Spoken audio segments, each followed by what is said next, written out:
Radio Sucesos 101.7 FM presenta Generación Responsable con María Gracia Acosta y la coproducción de Seminarium, un espacio para abordar y entender la transición energética en Ecuador y el mundo. Muy buenas tardes, martes 2 de agosto de 2022. Es un gusto para mí darles la bienvenida a otro programa Generación Responsable producido por Radio Sucesos y Seminarium. Hoy quiero darle la bienvenida de inicio a Marcelo Hurtado, él es presidente del directorio de la Cámara de Innovación y Tecnología del Ecuador. Marcelo, bienvenido, qué gusto que nos acompañe. Vale, gracias, muchas gracias y gracias por la invitación a este programa. Claro que sí, acá buscando alternativas y buscando hablar de temas propositivos, entendiendo qué se viene para esta generación. Queríamos entender también qué es lo que significa transformación digital.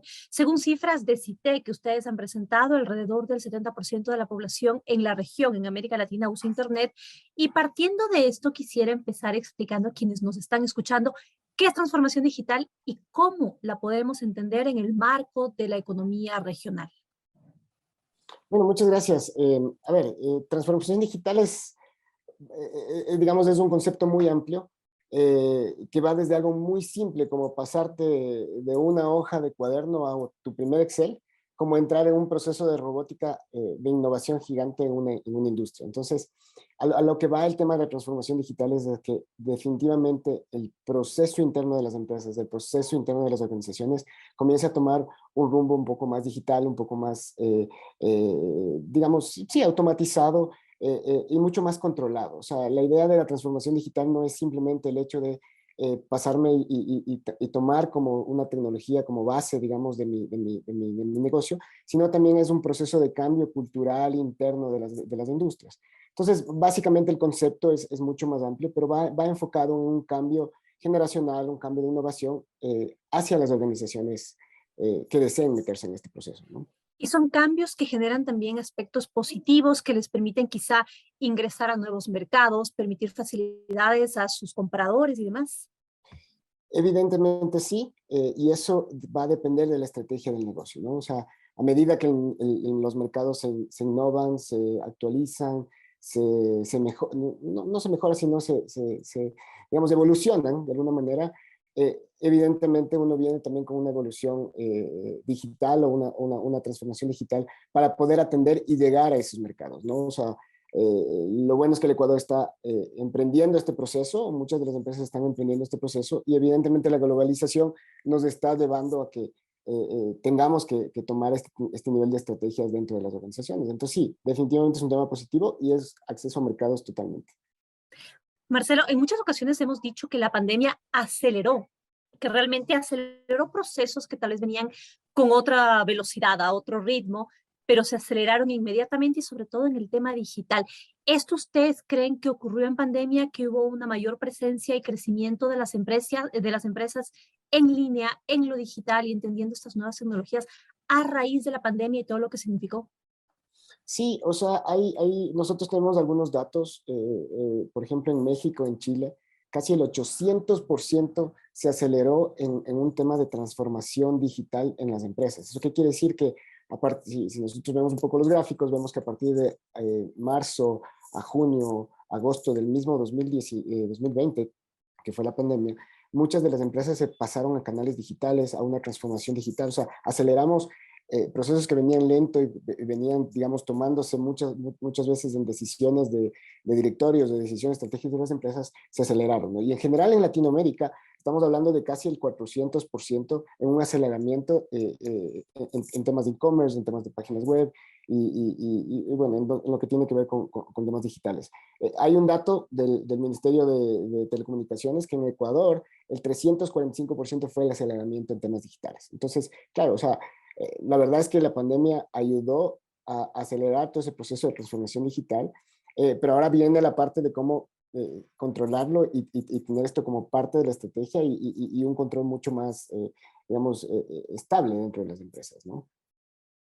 La cifra porcentual que usted nos comparte es realmente alta y es sorprendente, sin lugar a dudas. Pero como usted dice, en Ecuador, ¿cómo estábamos preparados o estábamos listos justamente para emprender este tren y este rumbo de la transformación digital? ¿O qué es lo que se puede hacer para mejorar también y ayudar y asistir a las empresas a que lo hagan correctamente?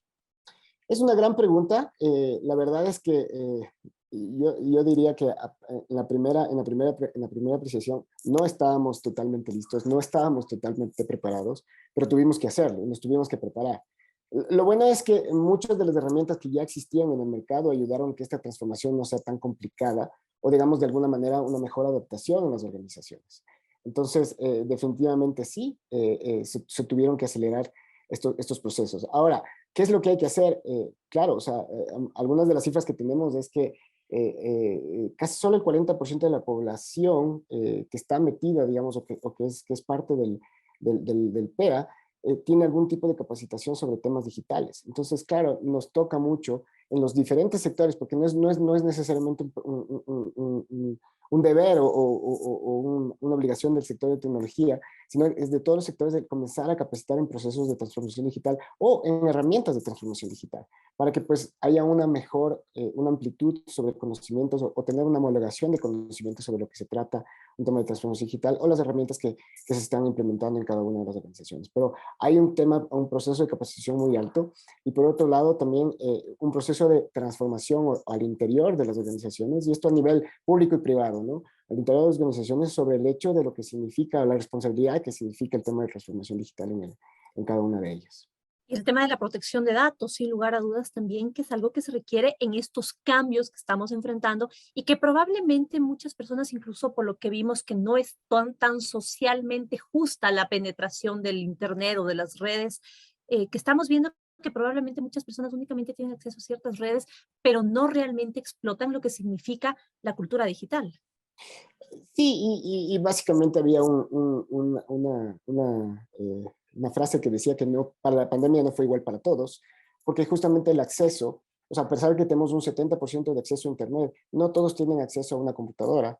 Entonces la cifra es mucho menor a un tema de computadora. Hay muchas cifras, hay casi un 56-60% de acceso a un teléfono smartphone. Entonces, claro, la variación de cómo yo puedo tener un acceso a tecnología es muy diferente en cada uno de los individuos. Lo mismo pasa para las empresas, o sea, no todas las empresas tienen unas infraestructuras tecnológicas súper grandes o definidas, y eso hace que obviamente hay una responsabilidad sobre cómo podemos irnos moviendo hasta ese sentido. Ahora, esto trae mucha responsabilidad, que es parte privada y parte pública, como tú bien lo dices. Hay un tema de protección de datos y hay unas leyes subsecuentes en temas de fintech, en temas de e-commerce y cosas de estas que se están tratando en la Asamblea y en los otros organismos, porque es necesario ir regulando también este tipo de cosas. O sea, es una ola muy grande, es una ola que muchas veces que la estamos tomando, pero también es una ola que necesita ser controlada de alguna manera. Entonces, ahí vienen todo este tipo de leyes. Obviamente viene una responsabilidad también por parte de las asambleas y de los organismos específicos sobre el hecho de poder generar leyes que no cuarten, digamos, el tema de poder crecer y no sean leyes restrictivas de alguna manera, sino que sean leyes que realmente puedan generar una apertura de mercados, pero también tener un control sobre las cosas sensibles que cada una de estos temas se manejan, ¿no? Sumamente interesante, Marcelo, realmente entender cómo Ecuador está dentro del marco mundial y del marco global también, dando este importante salto a una inclusión de la tecnología y también el mundo digital. Le agradezco muchísimo a Marcelo Hurtado, presidente de directorio de la Cámara de Innovación y Tecnología del Ecuador. Muy amable. Muchas gracias, María, y saludo a todos. Buenas tardes. Muy gentil, gracias. Recuerden, estamos en Generación Responsable con el auspicio de Robalino Consultores, porque tu empresa se merece el más alto nivel de especialización para atender desde tus necesidades más simples a tus proyectos más complejos. En Robalino contamos con más de 90 abogados y 80 consultores altamente capacitados en una variedad de disciplinas para brindarte un servicio integral y a tu medida. Conoce más de nosotros y nuestros servicios en www.robalinolo.com. LinkedIn, Robalino y CPA Consultores Robalino, Instagram, Robalino Lo. Esto es Generación Responsable.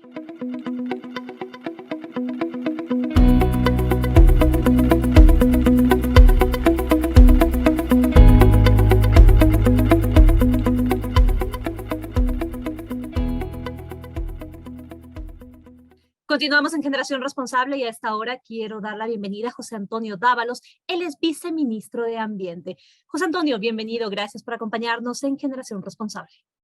De todas maneras, es un placer. Buenas tardes. Igualmente, gracias por su compañía. Viceministro, a veces solo hemos hablado de temas de ambiente cuando hay remediación, cuando hay conflicto, pero esto incluye muchísimo más. Es un tema que comprende también otros momentos y justo por eso quería preguntarle cómo está la situación del medio ambiente en el país. ¿Qué podemos contar a la ciudadanía? ¿Qué buenas noticias tenemos también? Bueno, sí, hay mucho más que solamente cuando existen alertas y entonces empezamos a pensar en el medio ambiente. La verdad es que como gobierno, cuando el presidente hizo este cambio en la denominación del ministerio y agregó la transición ecológica, tal vez al principio pudo haber parecido que era bueno, le agregó un par de palabras al nombre y nada más, pero la realidad es que la transición ecológica, que no es otra cosa que ir justamente hacia mejores métodos de consumo y de producción, nos permite a nosotros transversalizar el tema del medio ambiente a través de todo el Ejecutivo. En esa línea nosotros ya hemos estado trabajando pues, con el Ministerio de Vivienda, con CERCOP, hace muy poco se lanzó el tema de las compras públicas sostenibles, nos ha permitido trabajar en incentivos, pero sobre todo nos ha ayudado a tener una política pública mucho más clara y enfocada hacia la conservación. Y eso nos ha llevado a ser muy bien vistos a nivel internacional como un paladín, como un campeón de la conservación a nivel de país. Eso es espectacular porque te abre las puertas en esta misma línea de transversalizar lo ambiental, te abre las puertas a que puedas incluir temas de turismo. Hace muy poco nos reconocieron como destino verde turístico y eso es fantástico. Y eso solo es posible en tanto este tipo de políticas realmente se apliquen. Estamos muy enfocados también en el cambio climático, en la mitigación y la adaptación al cambio climático, con una serie de medidas y proyectos que lo que están haciendo es ayudarnos primero a tratar de evitar en la medida de lo posible este incremento que tanto asusta de 1.5 grados en la temperatura de la Tierra, pero también a encontrar formas en las cuales nosotros podamos adaptarnos a ese cambio climático que es un hecho.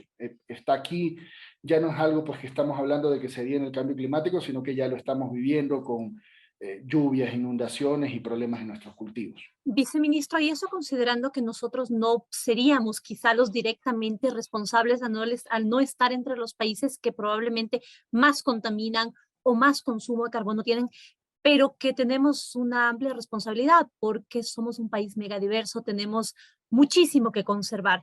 Justo sobre esto, quisiera pedirle un ejemplo de esta conservación medioambiental que mencionó.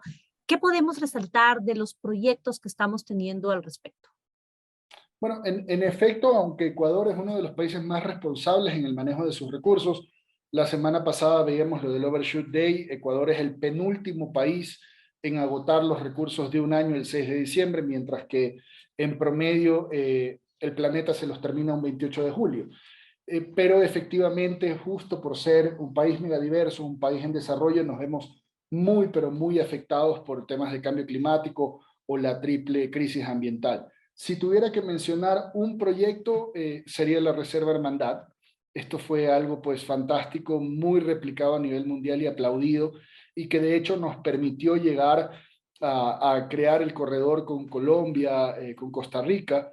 Entonces, si tuviera que decirte una sola cosa, sería esa. Pero este tema va muy encaminado o va muy de la mano con nuestro propósito de incrementar las áreas protegidas en el país. En estos 14 meses ya tenemos 71 áreas protegidas, se han incrementado 10 y se han expandido 2 más, pero esto representa un incremento del 42% en las áreas que son protegidas en el país. Y nuestra meta, que realmente es muy ambiciosa, es llegar a 22% del territorio nacional como área protegida. Eso es súper relevante. Es un porcentaje bastante alto. ¿Eso qué quiere decir? Que dejaremos quizá ciertas actividades como extractivismo y demás para llegar a este porcentaje de áreas protegidas, o no va por ahí. Mira, es muy ambicioso porque cada punto porcentual significa 1 millón de hectáreas. Entonces, claro, lo que tenemos que tener conscientes es que este es un país petrolero, es un país con un gran potencial minero, pero eso te podrá decir cualquier persona, va a estar de acuerdo, incluso los propios mineros y los propios petroleros, hay lugares en donde no debe haber actividad extractiva. Eso yo creo que es un consenso al que se ha llegado. Entonces la cuestión es identificar esas áreas, áreas de mayor sensibilidad ambiental e incluso de mayor necesidad de conservación, y poder irlas declarando como áreas protegidas, que también va de la mano, necesitaríamos mucho tiempo, pero también va de la mano con las áreas de protección hídrica. Entonces, estamos 100% enfocados a la conservación, entendiendo que igual necesitamos ser un país productivo, pues, ¿no? Justo este es mi otro tema. Compartimos el entendimiento de cómo funciona el tema minero cuando existe responsabilidad social y ambiental también. Y sobre eso le quiero preguntar, ¿realmente es posible que convivan agua y minería, naturaleza y minería? ¿Es posible tener minería responsable en nuestro país? Ustedes viéndoles desde el punto de vista medioambiental, la conservación, la preservación, ¿podemos seguir explotando nuestros recursos minerales responsablemente? Yo estoy convencido que sí, yo estoy convencido que sí.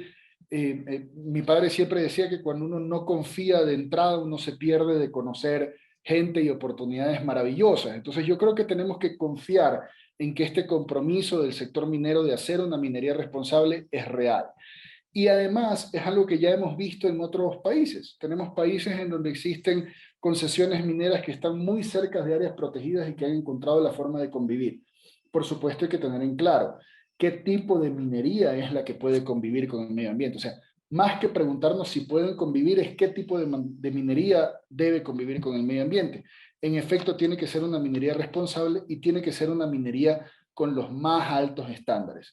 Si se van a utilizar, todos sabemos que hay que utilizar sustancias químicas en la minería, eso es un hecho, es definitivo.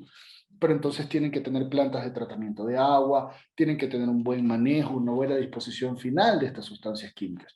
Y allí es donde entra también el Estado. Como gobierno, nosotros tenemos que subir la vara. Y es algo que ya hemos tenido conversaciones con los gremios mineros, y debo reconocer que no ha habido una persona que diga yo no estoy dispuesto a subir la vara o a atenerme a lo que ustedes como gobierno nos pidan. Lo único que ellos piden, por supuesto, es que sea un tema justo. Y de hecho han habido iniciativas y ya se está trabajando con compañías mineras que están en fases iniciales, pero tienen programas como una pérdida neta cero de biodiversidad. Hay compañías mineras que ya saben que no van a utilizar toda su área de concesión minera y están dispuestas a hacer que una parte de esa concesión se convierta en una área de protección privada. Entonces, yo creo que estamos viendo muy buenas intenciones de parte del sector minero, y por supuesto nuestro rol como Estado es subir la vara y luego controlar, ¿no? El tema, la gente a veces cree que cuando otorgas una licencia ambiental a una minera, el tema se acabó y la minera va a hacer lo que quiera, y en realidad lo fuerte viene después. Es todos estos mecanismos de control, los monitoreos, asegurarnos de que no estén contaminando aire, suelo y agua. Eso es realmente lo duro y es donde tenemos que trabajar en conjunto. ¿Cómo van con la entrega justamente de de estos permisos ambientales para la explotación minera? Entendiendo también que ha habido un anuncio por parte del gobierno de abrir nuevamente el catastro minero, es decir, tendremos nuevas empresas que probablemente estén buscando en todas las etapas, comprendiendo cómo funciona la minería, buscando la posibilidad de explotar recursos minerales en el país. ¿Cómo manejan ustedes este tema de la entrega de licencias? Con horas sobre tiempo. La verdad es que todos sabemos las limitaciones que tenemos como Estado en temas de personal, en temas de recursos, pero lo que nosotros hemos hecho es un poco organizarnos. Tenemos por un lado las grandes mineras, que son obviamente una prioridad para el gobierno, para el Estado, porque es lo que nos va a generar más recursos y empleos, pero para cada pequeño minero, su proyecto minero es lo más importante del mundo porque de eso va a comer. Entonces, lo que hemos hecho es atender estos proyectos priorizados sin desatender los pequeños. Ahora, la atención de los procesos de licenciamiento no necesariamente significa que te otorgamos la licencia. Han habido casos y nos ha tocado, hemos archivado cerca de 68 procesos de licenciamiento ambiental porque no han estado cumpliendo con lo que se requiere según nuestra normativa ambiental, pero por otro lado hemos podido otorgar 7 licencias ambientales, es el último número que tenemos, para concesiones mineras, y tenemos por supuesto en el pipeline un montón más que han tenido que frenarse o ponerse en pausa por la famosa sentencia de la Corte Constitucional que nos cambia la consulta ambiental, ¿no? Entonces, estamos esperando y cuando tengamos una consulta ambiental, que por cierto ahora va a ser mucho más participativa, va a ser realmente una consulta, eso va a permitir que las licencias que se otorguen al futuro realmente tengan una participación de las comunidades desde el inicio. Entonces, eso también nos ayuda a garantizar que la minería se haga de una manera responsable.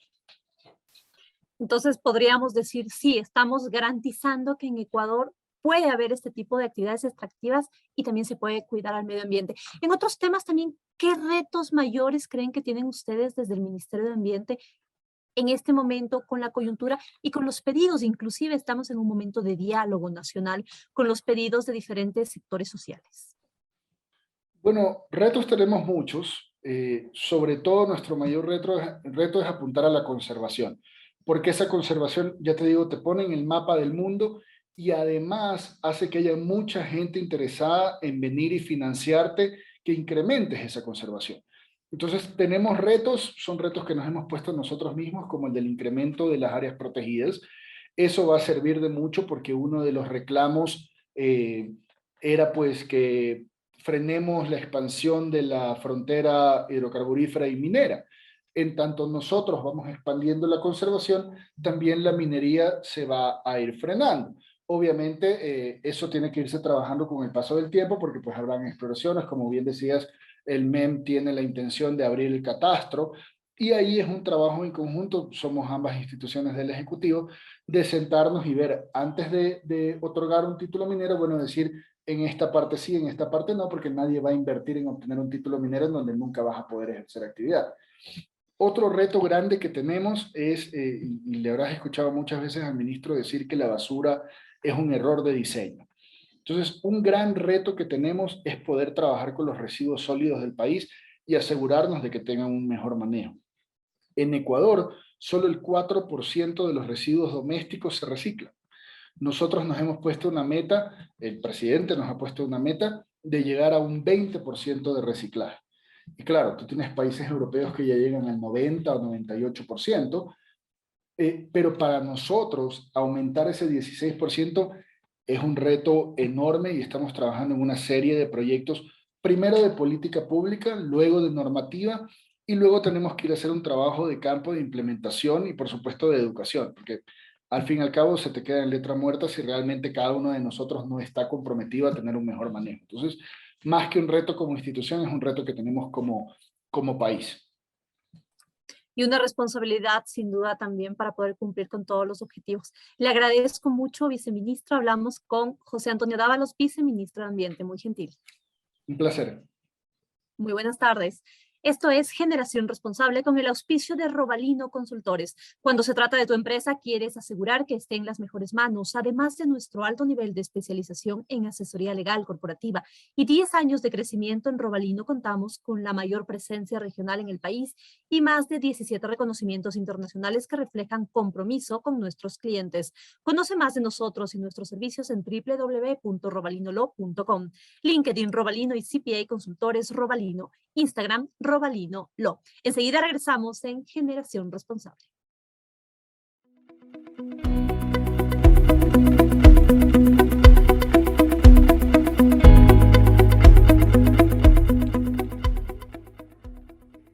Continuamos en Generación Responsable y ahora quiero darle la bienvenida a José María Ponce, él es presidente de la Cámara de Industrias y Producción. José María, bienvenido. Muchísimas gracias. Es un gusto para mí, María Gracia, estar con ustedes y nada, dispuestos a conversar lo que ustedes crean, ¿no? Muy gentil. Y justamente con la CIP normalmente hablamos de distintos temas, hablamos de producción, de comercio, de industria, de economía, pero ahora también quisiera hablar de un tema positivo porque estamos viendo que los grandes no únicamente siguen creciendo, sino que lo hacen dando la mano a otros para que puedan también crecer y esto genere puestos de empleo y mejoren la economía del país. Si usted nos cuenta qué es lo que están haciendo en este momento desde la Cámara de Industrias. Y sí, tiene razón, un poquito. La Cámara, nosotros nos pasamos del día mucho tiempo defendiendo a los afiliados, sacándoles de problemas, intentando que crezcamos, pero hay un enfoque que últimamente le hemos intentado dar y es ese, el de que los grandes apoyen a los pequeños, porque creemos que todos somos parte de la misma economía y que la única forma de salir adelante es integrando a los pequeños a un sistema más más formal, más integral de la economía, ¿no? En ese sentido, creo que tenemos algunos proyectos. Hace poco, el viernes anterior, terminamos con También Soy Empresario, Yo Soy Ecuador, que es un proyecto súper interesante que la Cámara tiene, y es tratar de descubrir a empresarios pequeños, súper pequeños, para incentivarles, para fomentarles, les capacitamos para que crean en su negocio y que puedan ir saliendo adelante, ¿no? Justo, si revisamos cifras, si revisamos encuestas, estudios, análisis, nos damos cuenta que parte de los problemas que tiene el país en términos económicos, en términos políticos, es justamente esta brecha que existe, esta brecha económica, laboral. ¿Cómo hicieron ustedes para entender que también había que regresar la mirada a los otros y ayudarnos a crecer, ayudarnos a dar la mano para mejorar la situación del país, cada uno desde su sitio? Sí, María Rosa, si me dejas, quiero leer unas cifras, que es las que tenemos en la Cámara y responden a tu pregunta. Y es que el 4% de la población, 350,000 personas, están en búsqueda de empleo. Estas son las personas que no tienen ni siquiera un empleo no apto. Gente que no encuentra absolutamente nada, formal o no formal. El desempleo juvenil a junio del 2022, la tasa de empleo del rango de edad entre 18 a 29 años fue el 9.1%. Es decir, 6 de cada 10 personas en desempleo tienen un rango de edad entre 18 y 29 años. Empleo adecuado es del 34%, equivalente a 2.9 millones de personas. Si nos ponemos a ver, hay una parte del pastel sumamente grande, que es donde están los jóvenes, y les está costando conseguir trabajo. Entonces, ahí es donde nosotros hemos pensado que la forma de apoyarles es, si no pueden conseguir trabajo, es apoyándoles a que desarrollen destrezas, desarrollen su negocio para poder ellos ser autosustentables dentro de estos pequeños negocios que vemos que existen por miles. El Ecuador es uno de los países que más, su economía tiene mucho de esto, de gente que tiene sus propios negocios que va creciendo poco a poco. El tema es que, y hoy conversaba justo con Andrés Zurita, y es que 9 de cada 10 emprendimientos no logran salir adelante por un tema de implementación, que tienen excelentes ideas. Los ecuatorianos tienen excelentes ideas, pero donde estamos fallando es en cómo pasar de la idea a que sean negocios rentables, ¿no? Claro que sí, tenemos una cultura de emprendimiento única, porque siempre hablas con alguien que está emprendiendo de alguna manera en algún sector. Sin embargo, como usted nos menciona, José María, no existe tal vez el conocimiento, las herramientas, pero ¿qué más se puede hacer? Usted mencionaba la I está dentro de este campo para el emprendimiento, la visita que tuvieron los empresarios, los emprendedores, el presidente, miembros del gobierno también en Israel, nos daba cuenta de esta intención que existe para fomentar esta cultura de los startups en el país, pero ¿qué más hacer? ¿Qué otros proyectos pueden hacer los grandes, las industrias ya consolidadas para dar la mano? Más allá de este que usted nos mencionaba, Soy Empresario, Soy Ecuador, que es un apoyo y es un aporte. Yo creo que el kit del asunto está en lograr que los grandes, y eso es algo que ya está sucediendo, se den cuenta que los pequeños les pueden aportar. La idea, yo no creo en la filantropía de regalar por regalar. Yo creo que lo que tenemos que hacer las cámaras y lo que tienen que hacer las empresas grandes, que repito, ya lo están haciendo, es contactarse con estos emprendimientos e integrarles a su cadena de valor, comprarles, decirles, miren, este es el producto que necesitamos, vamos por aquí, y de esta manera irles apoyando, pero repito, no regalando, sino enseñándoles a trabajar, y creo que los grandes en eso pueden integrar a muchísima gente joven que está en eso, ¿no? El tema está ahí, en unir al grande con el pequeño. Ahora también pasando a los temas un poco más macro de economía nacional, ¿cómo ven ustedes al momento el caminar del gobierno en sí, cuando estamos en un momento de diálogos? Hubo este momento también de reconciliación nacional después del gran paro que existió, pero ¿ven ustedes que existen oportunidades, que se pueden mejorar las cosas y que Ecuador puede ser una cuna de innovación y una cuna de atracción de inversión extranjera? A ver, yo creo que es una pena, pero hay veces que estas ventanas y estas puertas se abren cuando tocamos fondo. Y desgraciadamente lo que sucedió en el Ecuador, tenemos que verlos así. Hay cosas que no están funcionando bien, pero es el momento de abrir los ojos y ver que hay oportunidades para lo que tú decías. el poder empezar a crecer de una manera distinta. Y yo creo que la sociedad ecuatoriana se ha dado cuenta de eso. Lo que necesitamos es que el gobierno apoye todas estas iniciativas. En la Cámara tenemos empresas con iniciativas de verdad fantásticas que si uno conoce a fondo se queda enamorado y dice, con esto arreglaríamos el país volando. Pero el tema es que el gobierno tiene que sumarse a estas iniciativas, tiene que permitir que las empresas sean las que manejan esta innovación y este desarrollo. Ahora, estamos en días complicados, las mesas de diálogo se están dando, desgraciadamente no tenemos información al detalle de lo que está sucediendo, pero lo que confiamos es que el gobierno pueda llegar a arreglos que no dificulten más las cosas y de la misma manera la gente de los sectores complicados del sector indígena se den cuenta que son una minoría que la ha pasado muy mal, pero que son una minoría. Tenemos que pensar en el país como todos, ¿no? Justo no les preocupa no tener información y no ser parte de estas mesas de diálogo cuando también el sector empresarial, las grandes industrias son quienes podrían aportar y deberían quizá formar parte de este diálogo. Miren, las empresas grandes y las cámaras, creo, nosotros estamos aportando, no de manera directa sentadas en las mesas, pero el gobierno y las industrias saben lo que estamos dispuestos a hacer. En ese sentido no me preocupa. Estas mesas al fin del día terminaron siendo un tema político en donde nosotros preferimos dedicarnos a lo nuestro, que es seguir trabajando, empujando al país y no entrar en temas políticos que de una u otra manera no nos corresponde, pero sí, esperamos que las cosas salgan adelante y que no salgan cosas que nos frenen. Lo que necesitamos es la libertad para poder seguir trabajando. ¿Pedirían entonces también política pública por parte del gobierno que asegure desde el tema jurídico las condiciones para invertir, las condiciones para trabajar y para hacer lo que usted menciona que saben hacer, que es crear empleo? Exactamente. Lo que nosotros necesitamos es la menos cantidad de trabas al respecto. Y les soy honesto, yo llevo dos meses cerca de hecho cargo de la parte ejecutiva de la Cámara y sí es un poco frustrante ver cómo todos los días nos enfrentamos con nuevos reglamentos, nuevas normativas, nuevas leyes que pueden tener muy buena voluntad, pero poca practicidad y lo único que hacen es de verdad desincentivar a que el empresario quiera apostarle un poquito más al Ecuador. Bueno, con esto nos queda claro sin duda que se trata de un dar y dar desde la parte pública y privada. Ustedes nos han llegado con buenas noticias sobre este dar la mano, pero también se requiere más seguridad y quizá más acciones y más decisiones por parte del gobierno. Es correcto, y lo que creo que la ciudadanía tiene que entender es que al fin del día el mayor empleador del país no es el gobierno.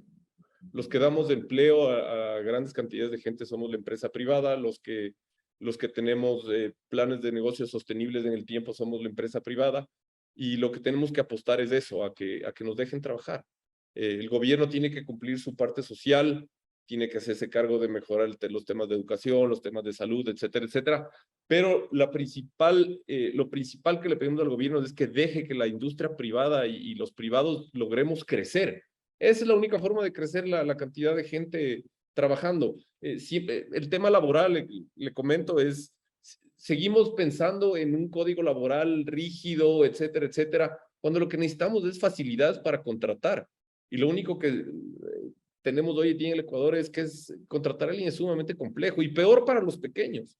El contratar a alguien y tener que después despedirle por X o Y razón es casi imposible. Tiene que uno perder su patrimonio para este tipo de cosas. Entonces, esas son las cosas que necesitamos, simplemente que nos dejen crecer, que nos dejen trabajar. Y bueno, como ustedes están ayudando también a muchos otros a que crezcan. Le agradezco mucho, José María, por su tiempo y por las buenas noticias con las que ha llegado a este programa Soy Empresario, Soy Ecuador. Muchísimas gracias. Muy gentil. Muchísimas gracias. Muy buenas tardes. Adiós. Eso es Generación Responsable con el auspicio de Robalino Consultores. Robalino te brinda una variedad de servicios, incluyendo asesoría contable, financiera, consultoría para tu cumplimiento tributario y acompañamiento legal a nivel nacional e internacional. Nuestros servicios de CPA Consultores Robalino y nuestra línea de Business Process Outsourcing están hechos para darte el acompañamiento que necesitas. Conoce más de nosotros y nuestros servicios en www.robalinolo.com. LinkedIn Robalino y CPA Consultores Robalino. Instagram, Robalino Lo. Amigos, quiero darles las gracias por acompañarnos nuevamente en un programa Generación Responsable producido por Radio Sucesos y Seminarium. Aquí despedimos, los esperamos el próximo martes. Muy buenas tardes. Radio Sucesos 101.7 FM presentó Generación Responsable con María Gracia Acosta y la coproducción de Seminarium, un espacio para abordar y entender la transición energética en Ecuador y el mundo.